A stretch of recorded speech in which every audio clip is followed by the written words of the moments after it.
What's up, everybody? It's Grim, your YouTube Wrestling Figures Heavyweight Champion, coming to you today with my WrestleMania 32 reactions. And I thought that it was a really good show. I enjoyed the shit out of it up until the main event, where it completely shit the bed. And I'm talking drizzling diarrhea. What a fucking fail main event of WrestleMania. Really? Roman Reigns takes the championship, no fanfare, no interference, no huge spots. There was barely anything awesome, except for the fact when, Roman Reigns speared Stephanie McMahon by accident, and Roman Reigns did spear Triple H through the barricade. Those two spots were pretty badass. Triple H didn't do dick with the sledgehammer. I thought this was supposed to be a no disqualification match. No, they never announced it.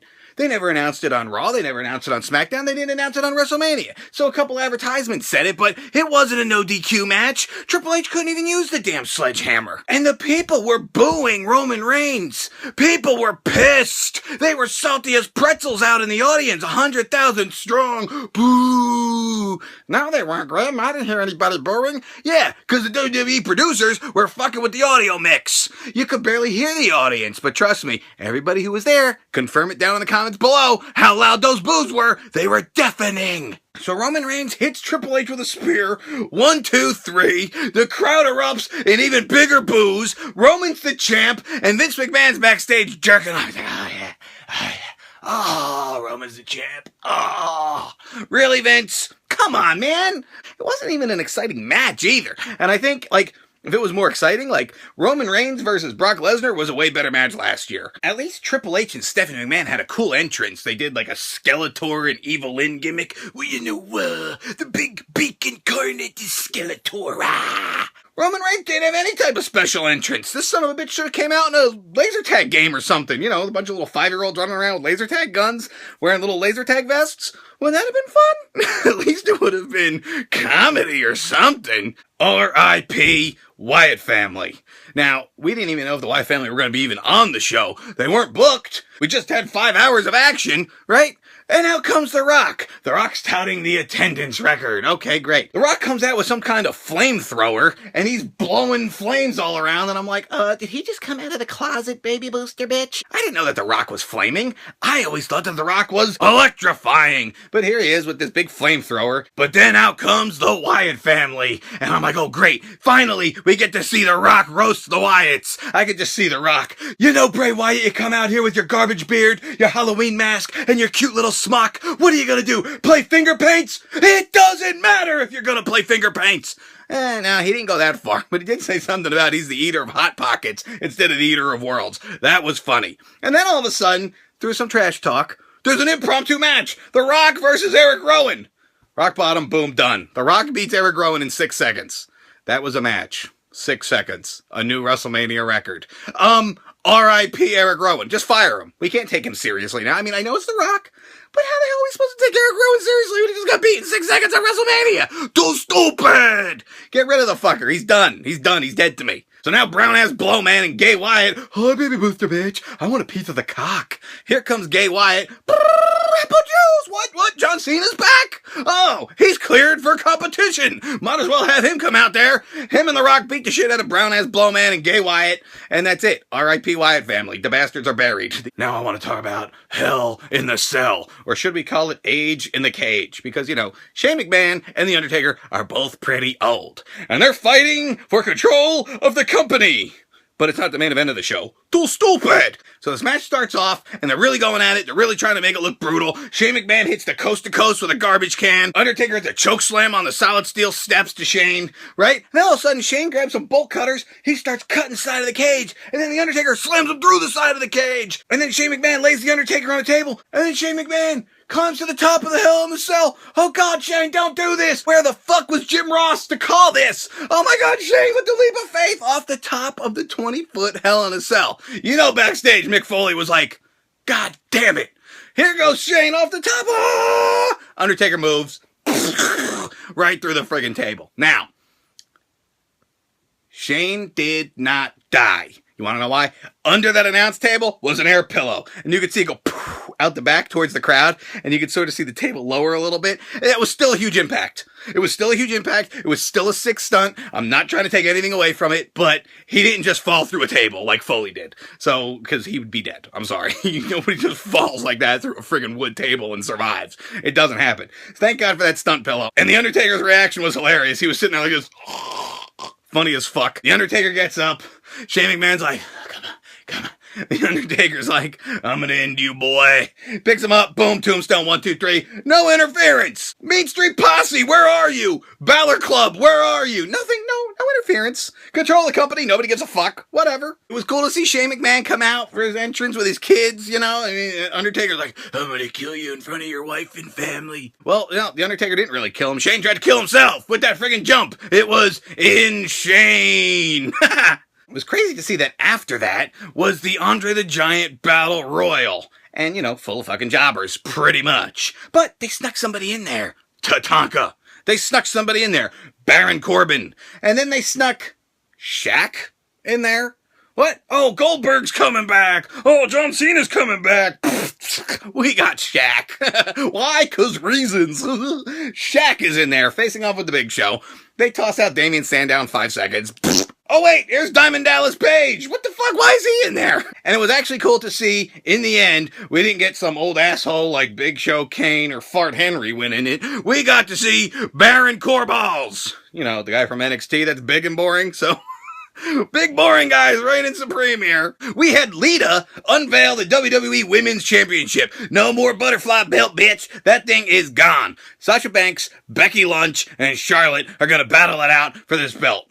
We all thought that Sasha Money in the Banks was gonna win, didn't we? Yeah, we did. We were all rooting for her. And she comes out dressed up in some awful outfit that I hated. She looked like a cringe carnival. I'm like, what the hell's going on here, Sasha? What happened to your cool costumes? Regardless, we all know she can wrestle. And they put on a great match. One of the funniest spots in this match was Charlotte did this friggin' moonsault off the top onto Becky and Sasha, but she just hit Becky. Completely clocked her with her cooter. It was just cooter to the forehead. And then at one point, Sasha Banks and Ric Flair were like going back and forth. Becky Lynch goes to dive onto Sasha Banks, but Sasha Banks pulls Ric Flair in the way, and Becky Lynch dives on Ric Flair, but then they kind of rolled around where Ric Flair was on top of Becky Lynch. I'm like, what the fuck just happened here? We all know what Rick was trying to do. He was trying to slip her the summer sausage, if you know what I mean. But in the end, Ric Flair becomes a factor again. He's holding Sasha Banks on the outside so Charlotte can score the pin on Becky Lynch. You bitch. Dirty Dick Rick, he's a prick, and people were pissed. I seen on Twitter a lot of people were disappointed in the Dean Ambrose versus Brock Lesnar match. I couldn't understand why. It's exactly what was advertised. The death of Dean Ambrose. I mean, come on, people. I told you this in my predictions. There's no way Dean Ambrose is going to hang with Brock. He's the beast incarnate. He's going to beat the shit out of that scrawny little dude in jeans. And sure as fuck he did. But Dean Ambrose, like I said, put up an awesome fight. He's like, come on. What did he get? Suplex 13 times? And Dean... What the fuck, Dean? Where was the wagon full of weapons? Apparently, like some sort of Easter egg hunt, he hid all the weapons under the ring previously before the start of the show. Which was dumb. The chainsaw was under there, the fire extinguisher. No, I wanted to see the little red wagon come down to the ring. I wanted to see Brock stuff you in it. And I wanted to see Brock take the wagon with you in it to Suplex City. That would have been funny as fuck. But no, fail. They just had Brock beat the shit out of him. Like I said, Dean came back a couple times. Dean brought in a whole bunch of chairs, and that wound up being his demise. Dean, you couldn't even take out Brock with dirty dildos into the solid steel chairs. So what happened? You got F5'd on the fucking solid steel chair pile. 1, 2, 3. Beast Incarnate wins. AJ Styles took on Chris Jericho in a pretty decent match. Like, it wasn't anything huge. There wasn't no fanfare. It was just like a solid quality wrestling match. And, you know, I felt bad because people were getting distracted. If you were following along on Twitter, if you knew people that were in the arena, they were setting up the entrance for the New Day while these two guys are trying to fight. Half of the audience attention was over on the New Day setup. They were setting up a big box of Booty-O cereal. Poor AJ Styles and Chris Jericho got the thunder stolen away from them, and I was super surprised to see Chris Jericho win. I'm like, okay, well, I guess, all right, he did the job to Zack Ryder on Raw. I guess AJ's got to put him over, but I kind of thought they'd give AJ a big win here at WrestleMania. They're like, fuck you, TNA. So, okay, next up, we're going to have the New Day, or as Kerry Von Erich called them at the Hall of Fame, the New Gay. Really? Okay, the New Day versus the League of Nations, or the Lads as they call themselves. Wait, League of Nations, Lon. That's Lon, not Lads. Too stupid! But it's the League of Urinations. What do you expect from these dumb fucking idiots? Okay, and Bad News Barrett is not going to be fighting in the match. Apparently it's a 3-on-3, even though it was advertised as a 4-on-3 handicap match, right? Okay, fail. Big E had a big botch in this match. He went to go belly-to-belly suplex Rusev over the top, and he fucked it up, right? And then he was going to do that dive through the ropes, like right after, and he fell on his head. I thought he got seriously injured. I was like, oh my God, Big E, are you okay, dude? And that set up the finish of the match, where Sheamus broke-kicked Xavier Woods' head off, and 1, 2, 3. That's too stupid! And why the fuck did the League of Masturbation win this match? Fucking jerk-offs. The New Day should have won here. And the New Day dominated the feud. I guess they needed to lose, right? And the fact that the New Day had an awesome entrance coming out of the big box of Bootio cereal, like they tipped the box over and Bootio cereal fell out. And they came out in these Power Ranger costumes. No, they were Dragon Ball Z. I don't know what Dragon Ball Z is. They looked like the white Power Ranger to me. and Rusev kicking the Bootios down the friggin' entrance aisle. That was funny stuff. So the entrance was better than the match. The match was better than the finish. Fell. And after the New Day match, the League of Urination standing there acting like a bunch of tough guys saying that they could take on any 3 teams and blah, blah, blah. Whose music hits? Shawn Michaels. Why is Shawn Michaels coming out? Oh, wait a minute. Who's coming out behind him? Mick Foley? Wait a minute. We need a third. Here comes Stone Cold Steve Austin. What the fuck are they doing here? They come out and kick the shit out of the League of Nations. So follow me here for a second. You have the hottest act in WWE right now, the New Day, get their asses beat by the League of Urinations, only to have the League of Urinations get their ass beat by 3 dudes who've been retired for years. That makes sense, doesn't it? Well, it's WWE. We can do what we want. P.S. I loved it. It was a funny segment. It was awesome. But it made no sense. So then the New Day are all happy. Oh yeah, they're all helped out. Let's all have beers, and Stone Cold's drinking beer, and the New Day's like, come on, Stone Cold, let's dance. And Stone Cold's like, I'm gonna dance. Nope. And gives a stunner to Xavier Woods. The Intercontinental title ladder match was insane, and probably my favorite match of the night. Why? Well, one of my favorite guys of all time, Zack Ryder won! Zack Ryder won the Intercontinental Championship. What the fuck?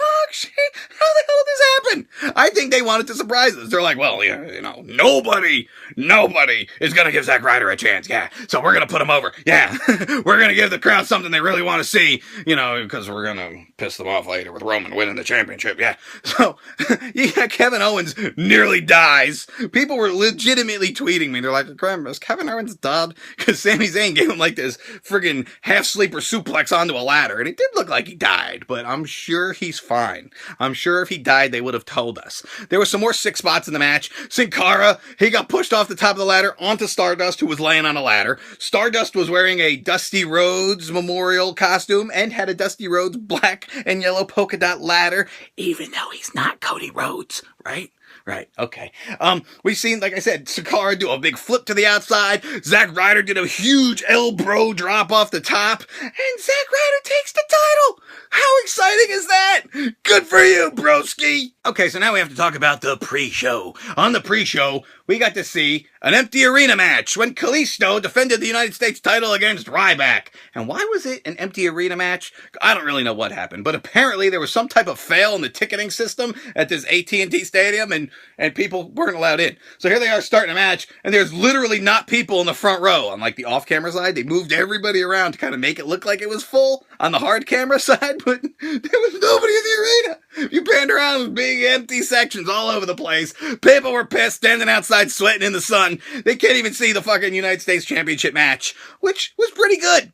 I actually thought this was way better than I thought. I had zero expectations for this match because of Ryback, obviously. You know, Kalisto's cool. And Ryback and Kalisto actually nailed it times 2. I think they must have practiced this for like 3 weeks. We're like, look, this has got to be good. People think we're shit. Let's change their minds. And you did it. And Kalisto won. Kalisto kept the belt, and the match was good, so good for them. And the Usos beat the Dudley Boys. The Usos beat the Dudley Boys with like 17 super kicks. It's like Super Kick City, bitch. It's like WrestleMania 32, brought to you by the Super Kick. Super Kick, the the official move of WrestleMania 32. I'm like, what the hell's with so many super kicks? Even in the Intercontinental title ladder match. Super kick city, bitch. So I think the Usos need to mix it up a bit more, even though they beat the Dudley Boys, which I predicted. But after the victory, the Dudleys wanted to put the Usos through tables, but the Usos then flipped the script, and the Usos laid the Dudley Boys on the table, and they did stereo table dives. When I say stereo, you say oh, stereo table dive by the Usos. It was pretty awesome. And then finally, the 5-on-5 Divas match, which was Team Total Divas versus Team Bad and Blonde. We got to see the wrestling debut of Lana, who was wrestling in some sort of JCPenney's department store bathing suit. But, Divas match. 5-on-5. Botch city, bitch. But Eva Marie didn't even botch that bad. And people were booing her out of the building, similar to the way they did at the end with Roman Reigns. I think they should put Eva Marie with Roman Reigns. Could you imagine the hate? And Team Total Divas won, and it was good pre-show Divas action. And after Team Total Divas wins, here comes that big boob, neck brace bitch, Nikki Bella. She's like, I have to celebrate with my team. Look at me with my neck brace. So, let me know what you guys thought of WrestleMania. I want to know what you thought of the show in the comments below. Was it awesome? Was it shit? It was on way too late. 7 hours of fucking wrestling, 6 hours, whatever it was. I don't know. I started watching at 5 p.m. and I finished watching at 11:47 p.m. And this review's going up at like 2 a.m. Eastern Time. Too long, way too much wrestling, but all in all, it was awesome. And I thank you guys for watching my WrestleMania reactions. Please like this video, leave a comment, and subscribe for more. Grim out!